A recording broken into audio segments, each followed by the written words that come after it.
Coming to you from a cozy little condo high atop Old 4th Ward, Atlanta. Welcome to The Ron Show on America One Radio. Here's your host, Ron Roberts. All right, and a happy Tuesday to you. Thank you for listening, whether it's on the America One Radio app, AmericaOneRadio.com, on demand at ProgressiveVoices.com, wherever you podcast. Maybe somebody told you about this show and passed it on to you. Okay, welcome. You can follow the show at Ron Show ATL on your preferred social media platforms. That would be Facebook, the X Twitter platform, Instagram, Threads. You know what? I'm going to stop blaming myself for not doing much on Threads. I'm going to start blaming Threads. Come on, Meta. Get with it here. Take over. Take over. I think their numbers are like a third of what the X platform is. Whose fault is that? Okay, so maybe it's ours for not putting enough stuff on there. Nonetheless, timing is everything, right? I say that because here we are about 4 months before we vote on who will be president of the United States for the next 4 years in this country. And I think Americans are starting to realize, hey, you know what? This is all kind of f***ed up, kind of flawed. We seem to have some odd ways about going about this. We have 300 million people, and these are the best two options. Or maybe there's a third, or maybe there's a fourth, or maybe there's a fifth. I think Cornel West is really close to winding up on the Georgia ballot. I love me some Dr. Cornel West. But, dude, what are you doing? I don't get it. I don't get the RFK thing either. His own family, like he would lose if he were, if there were an election to be the turkey carver at Thanksgiving at the Kennedy household. He would lose. He would be the sole vote in his family for himself. That's all I need to know. Chase Oliver, we've had on the show. He's trying to get on all 50 states. I think his own party in Colorado has said, not really feeling that. That's not good. So he's going to play a spoiler. So we're down to two options. And we have those on the left. I count myself among them. I'm raising my left hand here, who are a little concerned about some signs that we've seen that our nominee may not be up to another 4 years in office. Maybe he is, but maybe he's not. And we've seen evidence of what we elected when we elected him to now. And it's not hard to openly wonder, does the guy have it in him? And to ask him, hey, Joe, you sure you got it in you, buddy? So when I say timing is everything, I mention that because, again, 4 months, it's not a long time. It's a blink. As you get older, time, the construct just seems to shrink. 4 months to a small child seems like forever. Ask a kid to take a 2-hour nap. It's so long. And then they sit there and they watch the clock and they're bored. I don't know about y'all, but I could not nap when I was a kid. I would sit there and watch the clock, and it was forever. 4 months will go by in the blink of an eye when you are in your 40s, 50s, or older. But it is a long time. It is plenty of time to construct a platform. If you're going to construct one, I'm looking at you, GOP, to put together a roster, to put on the ballot, a team, a ticket. It's just not how we do things in this country. And yet we're the same country that complains as a people that, the campaign is too long. It's 2 years almost. I mean, we draw this out for so long. And we, the people, complain about that. And yet at the same time, 4 months, oh my gosh, that's not enough time. No, it's plenty of time. It is. It's just not how we do things. Last week, Jon Stewart, staff of The Daily Show, took the week off. I think about things when they happen all the time from the perspective of someone who you would think is a comedy writer, and I'm not a comedy writer, but, I think I would be a good one. I think about these things because last week, while we're all vetching about Joe Biden's age, his stamina, his ability to perform the job for another 4 years, I'm going to bed at night and I'm turning on the TV and do you mean there's no Daily Show this week? Well, that sucks. And then I think Saturday Night Live. After the debate, I thought about Saturday Night Live. I'm like, oh, they're going to have a field day with. They're not in session this week. They're on break. Missed opportunity, right? Continued missed opportunity. The Karine Jean-Pierre press conference yesterday would be a fantastic SNL skit.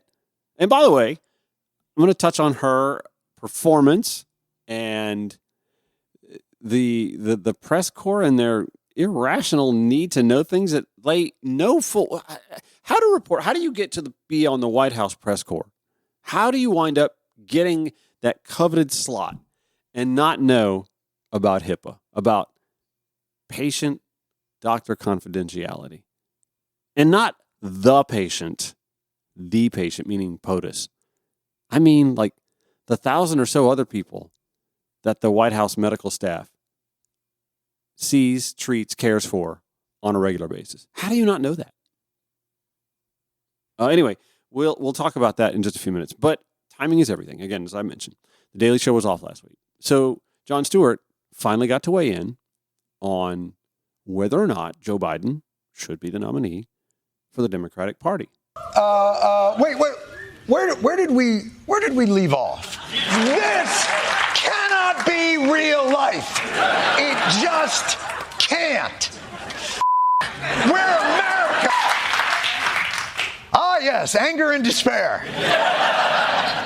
Now, since the debate, it's been quite interesting, actually. Many Democrats have expressed concern that the president has a hard time expressing thoughts.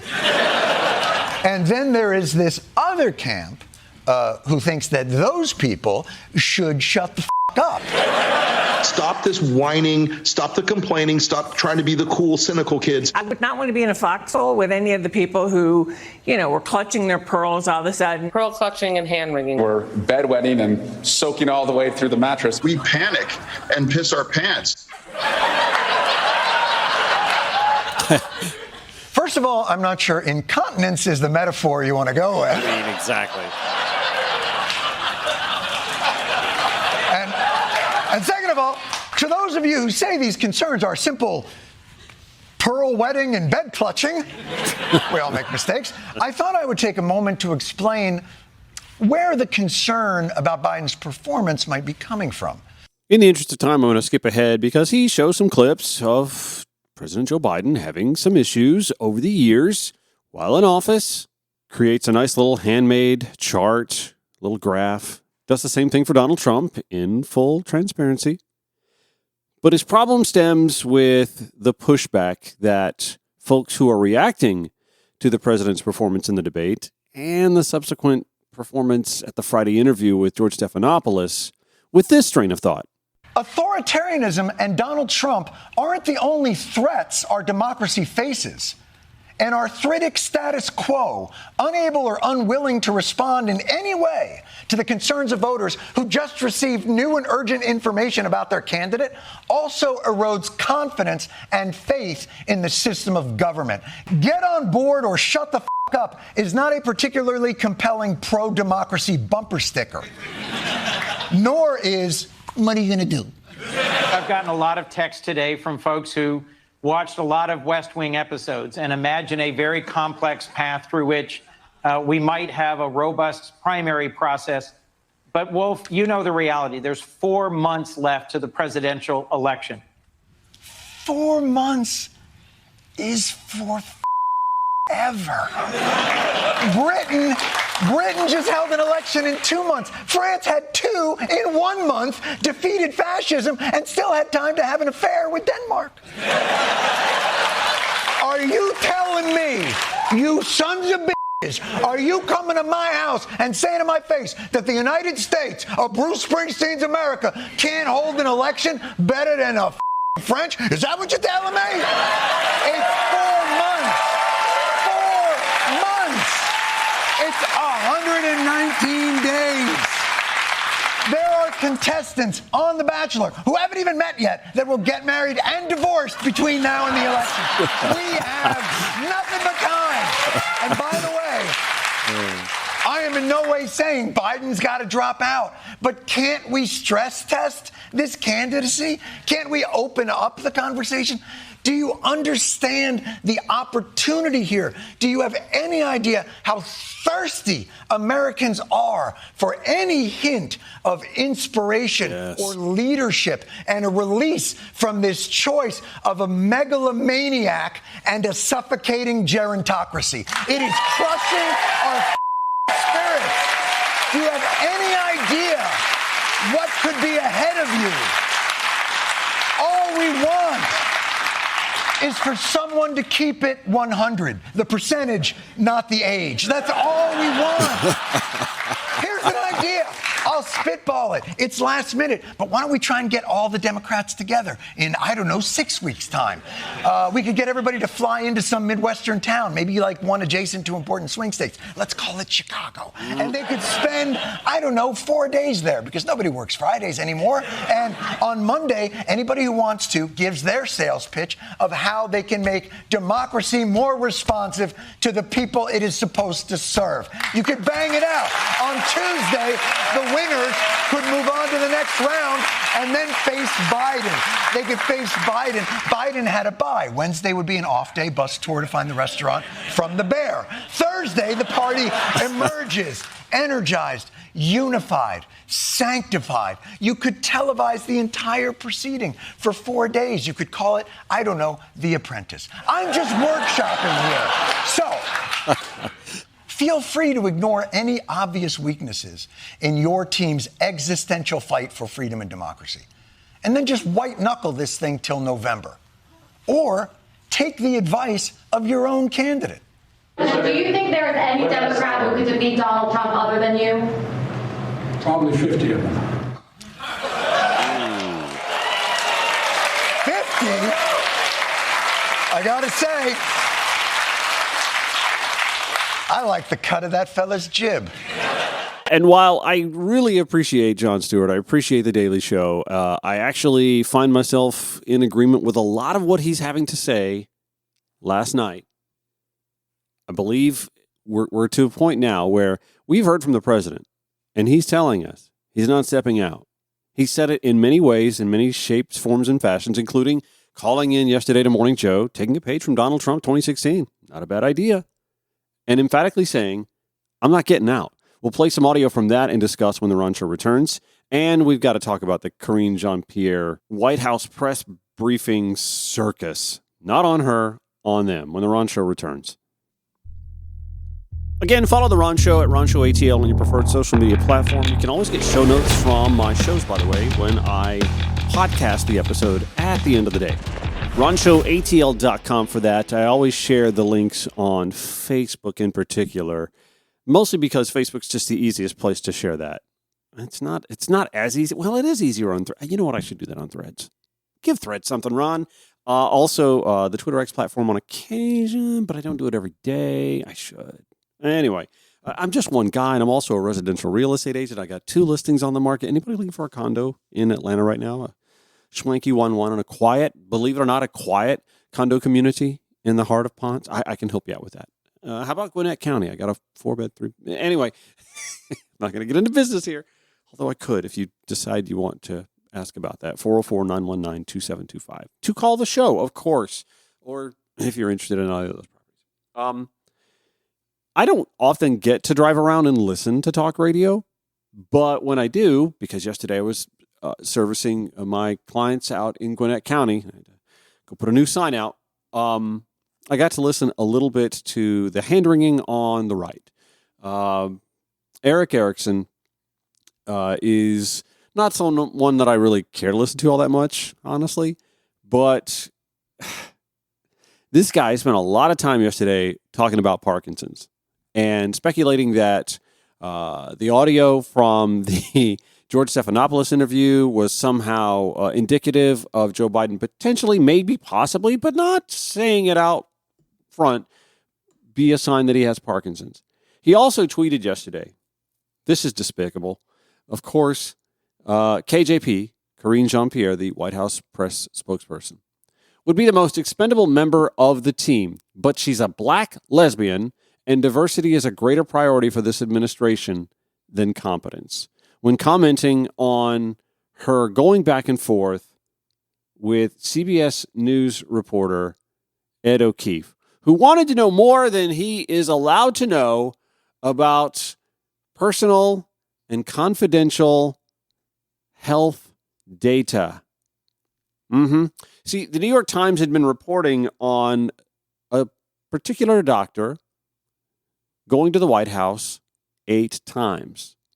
A Parkinson's specialist visiting the White House 8 times. Because the Biden administration releases White House visitor logs. The Trump White House didn't do that. But the Biden White House has and does. Ed O'Keefe wanted more details than Karine Jean-Pierre is allowed to give him because of patient-doctor confidentiality. And not just the patient, not just the president, because he's actually forthright with his medical information with his annual physicals. But any patient who gets served in the White House by doctors, and there's hundreds, if not more than 1,000. Take a listen to this exchange. So every time he has a physical, he has had to see a neurologist. So that is answering that question. No, it's not. No, it is. It is. You're Dr. asking Kevin me. Kennard come to the White House But I also said to you, condition. Ed, I also said to you, for security reasons, we cannot share names. We cannot share names. You cannot we share have to. names We have of to. others he would have met with. We But cannot. You can share names in regards to if someone came here in regards to the president. We cannot share names of specialists broadly, from a dermatologist to a neurologist. We cannot share names. There are security reasons. We have to protect. It's public. I understand that. I hear He's you. right there for anyone to see. Ed, I hear you. I cannot from here confirm any of that because we have to keep their privacy. I think they would appreciate that too. We have to give them. The doctor. We have to keep their privacy. It is public information. I hear you. And you're going to allow this to fester longer, Karine, unless the White House answers the question. Hold on a second. There's no reason to go back and forth and be in this aggressive way. Miffed around here about how information's been shared with the press corps about him. What are you missed about? What are you missed about? Everything he just asked about. And then every time I come back and I answer the question that you guys asked. Correctly, you didn't have to come back and clean it up. I never answered the question incorrectly. That is not true. I was asked about a medical exam. I was asked about a physical. That was in the line of question that I answered. And I said, no, he did not have a medical exam. And I still stand by that. Matter of fact, the president still stands by that. He had a verbal check-in. That is something that the president has a couple times a week. Now in regards to Dr. Kevin Kennard. And I am telling you right now that I am not confirming names from here. It is a security reasons. I am not going to do that, Ed. It doesn't matter how hard you push me. It doesn't matter how angry you get with me.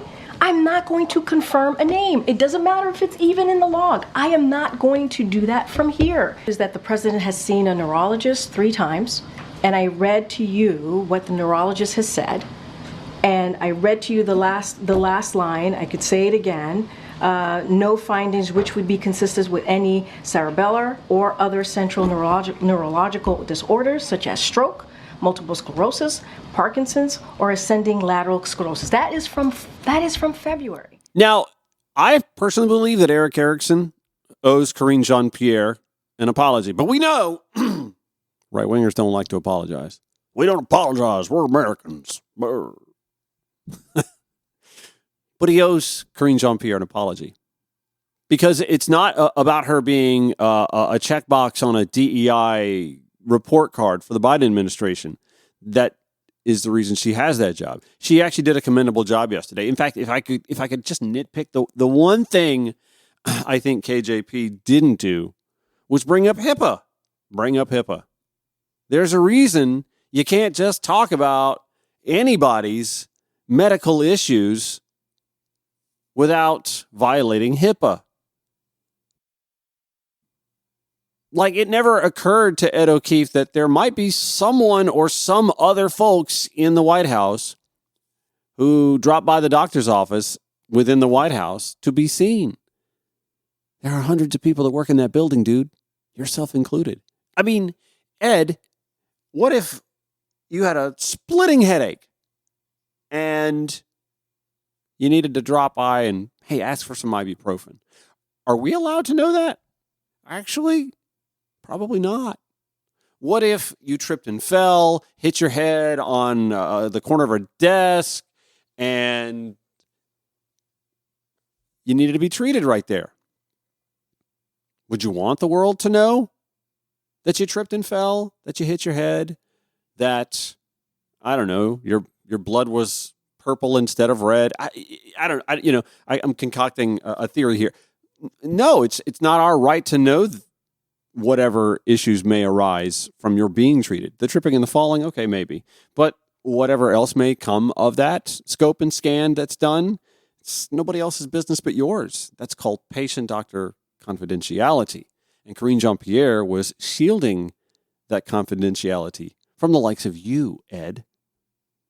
Lawrence O'Donnell actually had the proper response to that. I'll share that when we come back. And then we've got to talk about Joe calling in the morning. Joe. Show's already got his name on it. Maybe it belongs to him now. And the Ron Show returns. Broadcasting 5 days a week to make common sense common again. This is the Ron Show on America One Radio. All right, so where we left off, first half of the show, we were talking about Karine Jean-Pierre, Ed O'Keefe, sparring at the White House press briefing, which, by the way, the Biden White House isn't obligated to do. They don't have to give a White House press briefing. You know how I know that? Because the predecessor stopped doing them altogether. The predecessor stopped giving up White House official visitor logs, too. That's a little nugget in history, by the way, that I had long since forgotten from the Trump administration. Press briefings, visitor logs, you weren't entitled to know that. Could you imagine the Eric Ericksons just squealing like the Omaha steak imbibing glutton that he is about that? Oh, why don't we get to know this? Don't remember him talking about that from 2017 to 2021. Lawrence O'Donnell is going to, by the way, refer to a letter that President Biden's Dr. Kevin O'Connor released yesterday after that goofy White House press briefing, where he had to explain exactly why this particular doctor has been to the White House numerous times. Dr. O'Connor writing, I wanted to share with you background on why Dr. Kevin Kennard visited the White House. To protect patient privacy for the thousands of patients of the White House medical unit and the physicians who treat them, normally we do not disclose the names of the specialists we work with. However, in the interest of accuracy, I have obtained permission from the president and Dr. Kennard to confirm the details I am sharing. Dr. Kennard has been a neurology consultant to the White House medical unit since 2012. Since 2012. I think that includes 2017 to 2021. Do we really want to press for information on why Dr. Kennard may have visited the White House from 2017 to 2021? Oh, we don't even know that he did because there are no logs that tell us that. Okay, back to Dr. O'Connor. He was chosen for his breadth of experience and expertise across the specialty of neurology. Prior to his movement disorders fellowship at Emory University, hey, Atlanta, he had practiced as a general neurologist for 6 years. He is the longest-serving neurologist at Walter Reed National Military Medical Center and in the military healthcare system. He has been a member of the faculty at the Uniformed Services University's medical school since 1991 and is core faculty of the neurology residency program. Sounds to me like he has been a civil servant for decades. I'd run if I were you, dude. You see how the right treated Dr. Anthony Fauci, right? Let Kennard say one thing about any visits he had from 2017 to 2021 and Donald Trump's neuropathy. He'll get Fauci'd. Anyway, Dr. O'Connor continues, these qualities make him a valued and versatile consultant to assess and treat a wide variety of conditions. Prior to the pandemic and following its end, he has held regular neurology clinics at the White House Medical Clinic in support of the thousands of active duty members assigned in support of White House operations. Many military personnel experience neurological issues related to their service, and Dr. Kennard regularly visits the White House Medical Unit as part of this general neurology practice. We value the contributions he has made across the many patients he has treated in support of the White House and its personnel over the years. Dr. O'Connor continues, as I have written in each of the President's medical reports as part of the President's annual physical, he sees a team of specialists that have included optometry, dentistry, orthopedics for foot and ankle, orthopedics for spine, physical therapy, neurology, sleep medicine, cardiology, radiology, and dermatology. Dr. Kennard was the neurological specialist that examined President Biden for each of his annual physicals. His findings have been made public each time I have released the results of the president's annual physical. President Biden has not seen a neurologist outside of his annual physical. That's page 1. Yes, there's a second page. It's not that long. The results of this year's exam were detailed in my February 28th letter. An extremely detailed neurological exam was again reassuring in that there were no findings which would be consistent with any cerebellar or other central neurological disorders such as stroke, multiple sclerosis, Parkinson's, or ascending lateral sclerosis, nor are there any signs of cervical myelopathy. This exam did again support a finding of peripheral neuropathy in both feet. No motor weakness was detected. He exhibits no tremor, either at rest or with activity. He demonstrates excellent fine motor dexterity, but a subtle difference in heat-cold sensations that could be elicited as it was last year. This heat-cold sensation deficit was detected a couple of inches higher on his ankle or calf this year, which is not unexpected. There may, in fact, be day-to-day subjective variation of these findings, as during last year's exam. This area of sensation deficit was actually found to be smaller than the year before. That is what he quoted from the February 28th findings for the president's annual physical. Dr. O'Connor finishes this letter. Seeing patients at the White House is something that Dr. Kennard has been doing for a dozen years. Dr. Kennard was chosen for this responsibility not because he is a movement disorder specialist, but because he is a highly trained and highly regarded neurologist here at Walter Reed and across the military health system, with a very wide expertise that makes him flexible to see a variety of patients and problems.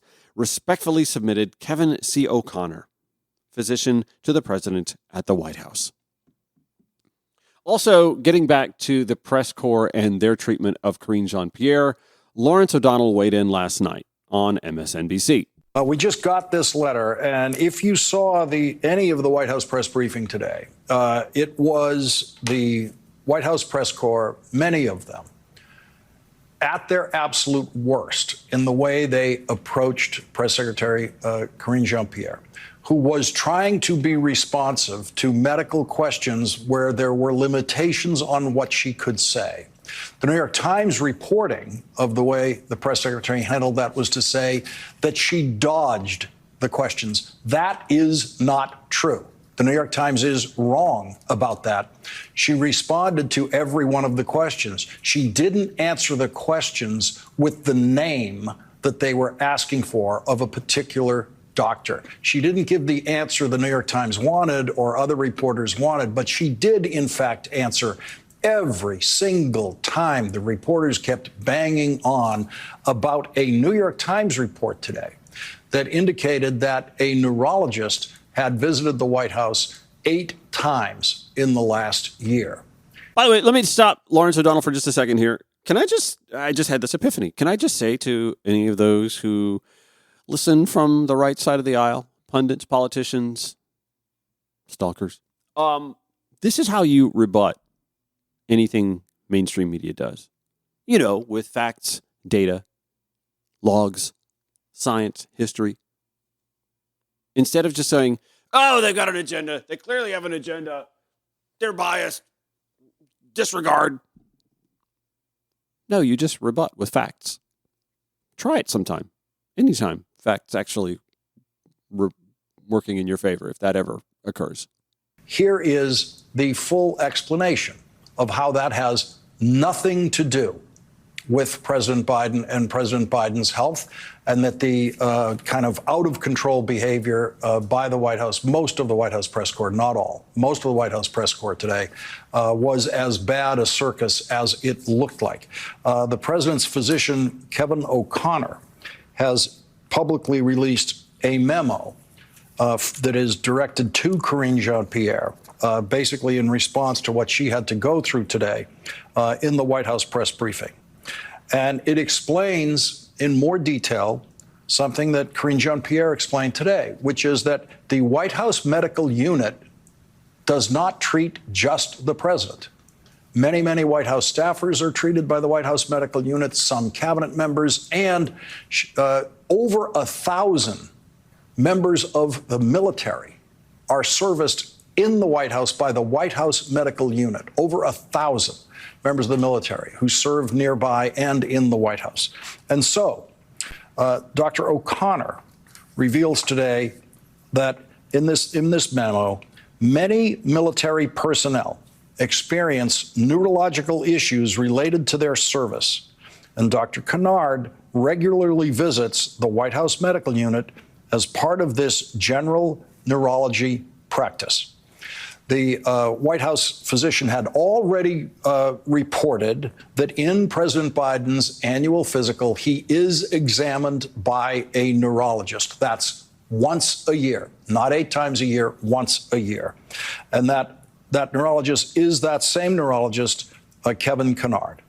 And so elsewhere in the memo, it says Dr. Kennard was the neurological specialist that examined President Biden for each of his annual physicals. His findings have been made public each time I have released the results of the president's annual physical. President Biden has not seen a neurologist outside of his annual physical. And so the White House press corps that wanted to know, wanted the White House today to confirm that this neurologist had visited the White House 8 times. And that's information that is only available to the press corps because the Biden White House reveals the records of every visitor of the White House. How many times did a neurologist visit the Trump White House? The White House press corps has no idea and will never know because the Trump White House never, ever released the White House visitor logs. How many cardiologists visited the White House during Donald Trump's time there? We have no idea because the Trump White House hid all of that information. The only reason the New York Times knows that this doctor was in the White House logs is because the White House, the Biden White House, unlike the Trump White House, makes that information public. I'll say it again. Eric Erickson, the right-wing punditry that likes to pummel on Karine Jean-Pierre, they owe the DEI hire black lesbian, as they're always quick to point out that she is, they owe her an apology. I don't expect these verbose, blathering, white, male, heterosexual, superiority complex mongrels to do that because we don't apologize. We're Americans. But they owe it to her nonetheless. All right, we're in the home stretch. Show notes from everything you hear today. I'll have it clip-wise. You can watch all of the videos to the audio that I shared in the show notes, as I do every day, exhaustively, at ronshowatl.com. I met, by the way, I'm not going to name her name. I met a reporter with the Atlanta Journal-Constitution over the weekend. She is a friend of my roommate's girlfriend, and she's very nice. And we talked shop a little bit. She goes, oh, tell me about your podcast. And I did. And I said, by the way, I've actually cited your work in my show and make sure that I do so correctly because I'm a J school dropout. I was going to go to journalism school at the University of Georgia. And life just kind of catches up with you. And then I got the radio bug, and radio took me all across the country for various jobs over more than 25 years, and I made a healthy living at it before I settled down here in Atlanta, got into residential real estate, and realized I still got the radio bug, which is why I do this, and the political bug, which is why I do this. So yes, I cite my sources, and I make sure that I include all of that in the show notes at ronshowatl.com. I've kind of come around a little bit on the, okay, you know what? It's time to move on. Another discussion to be had, whatever that discussion is going to be, because the president has told us in many ways, shapes, forms, and fashions, that he's not dropping out. He's gone to rallies. He's written letters. He's called into morning cable TV shows to tell us he's not dropping out. All right, you know what? At the end of the day, that's his decision. I may disagree with it. I may not. That too kind of fluctuates when you ask me. But it's ultimately his decision. So he's not going to drop out. And honestly, I thought his call in to Morning Joe yesterday was actually pretty strong and took a page right out of the Donald Trump playbook. We don't know what Donald Trump may have looked like, or if he was squinting. That's the thing that I'm having some visceral issues with when I watch Joe Biden now. He does a lot of the angry guy, old guy squint and stare when you're asking a question with the mouth agape. If I were in his inner circle, I would be like, all right, Mr. President, I would work on this. Close your mouth and nod your head when they're talking. Instead of the stare. Because that, to me, is just a visceral thing. Listen, I work with a candidate who is tall and lanky and wears kind of baggy clothes. And I've said to him, he's not listening to me, but I've said to him, wear something a little more form-fitting. You look a little too baggy clothing, scarecrowy, older guy. And he's looking older than he. That's just what I do. That's exactly what I would do if I were in the president's inner circle. I would say, okay, first of all, when the reporter's talking to you, close your mouth. And then nod your head while they're speaking. I understand. Anyway, let's listen a little bit to some of the Morning Joe audio to get a sense of how that call-in went for President Biden yesterday. Again, I thought it went pretty well. We have a special guest joining us now, the 46th President of the United States and presumptive Democratic nominee Joe Biden, calling in to Morning Joe right now. Good morning, sir. Hey, Mika, I'm more than presumptive. I'm going to be the Democratic nominee. There you go. Okay. Mr. President, that leads to the letter that we just received a few minutes ago.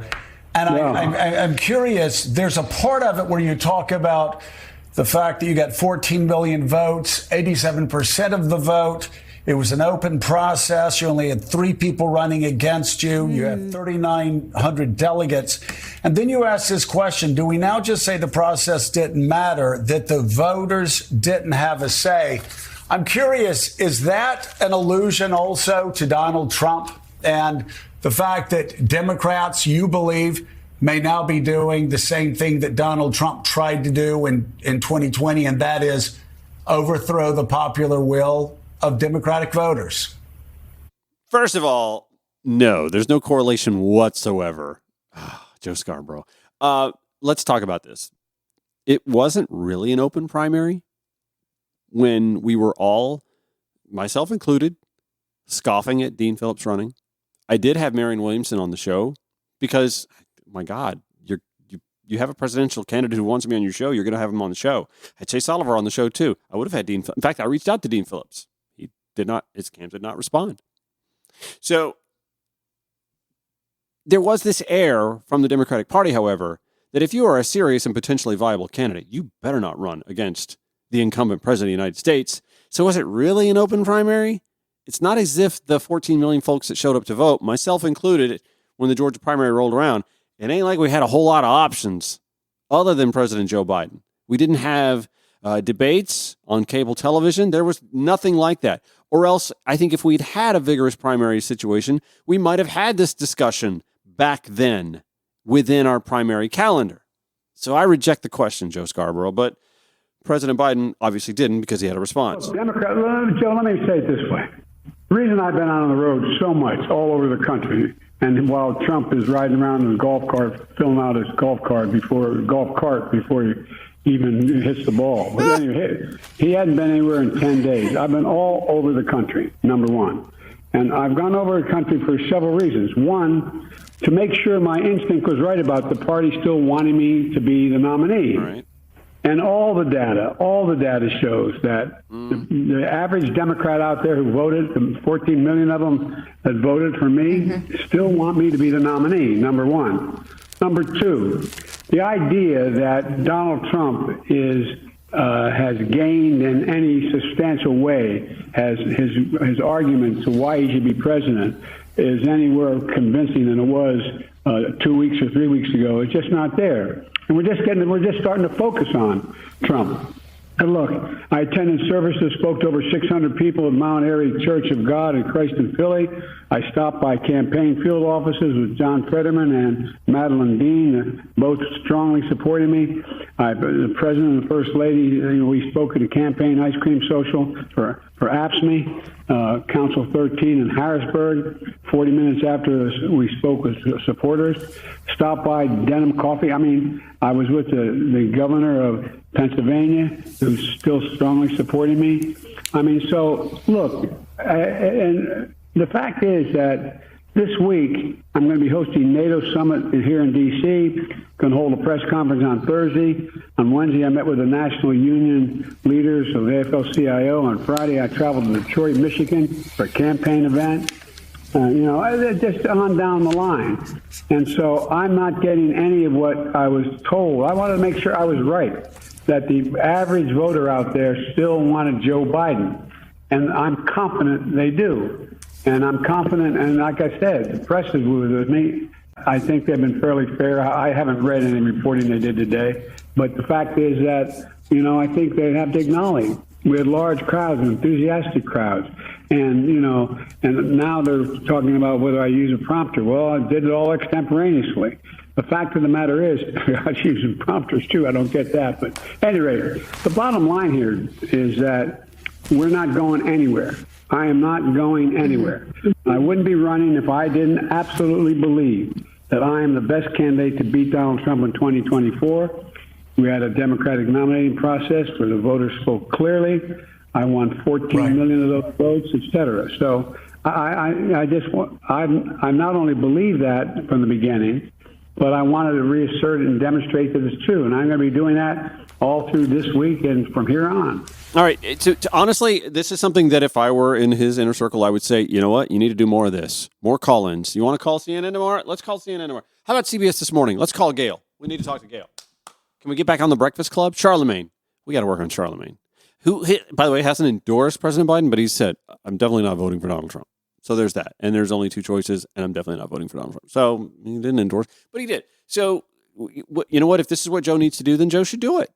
And let the right say, well, we don't know. He could have been just sitting in his bathrobe. You know what? For 3 hours each day, that's all Donald Trump did from 8 till 11 a.m. That was on his daily schedule. He was literally in the residence, in his bathrobe, watching, if not calling into Fox and Friends. Or, remember in 2016 when he was running for office, it was this very cable TV show, Morning Joe, that gave Donald Trump all that airtime anytime he wanted to call in. And they gleefully did it. Morons. It's just time for us on the left to suck it up and move on. Have these conversations, these robust conversations about what-if scenarios if you want to, if you need to. But he's the nominee. He's got the delegates. He says he's not dropping out. So it's time to just close up ranks and start working on defeating Donald Trump. Or as Politics Girl, I love her, said, just to be clear of what's going on in the world right now, the UK told the ultra-rich where to stick it. That they were tired of being lied to for profit and power, and they wanted the people's voice to once again hold weight. France proved that it doesn't matter what the polls say. We all fucking hate fascists. And when the people understand what's at stake, they choose correctly every single time. Now America has to do its job because the Democratic presidential candidate is running against a party of ultra-rich fascists. So no matter what the polls or our bought-off media tells you, the people need to understand what's at stake and pull it together like our allies. That or our allies are going to be the murderous dictators of Russia, China, and North Korea. And good luck turning it around then. So pull it together, America. We're up. By the way, a little side note. One reason why you should follow me on the Twitter X platform, at Ron ATL. I shared this from Annie Linsky, who is a reporter with the Wall Street Journal. She tweets, with an embattled Democratic president potentially bringing down the party, one Dem senator began polling his colleagues to see if they'd back an open convention. It was July 1979.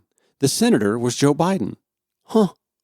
I did re-up that share, which she re-upped from December, if you follow me at Ron ATL. I'm going to read it. I think it's beyond the paywall. Anyway, that's going to do it for today. Time to move on, kids. Let's get doing it. Replay 5 to 6 p.m. on the American One Radio app, on demand all day at progressivevoices.com, and via podcast afterwards. Y'all have a great day. RonShowATL.com for the show notes.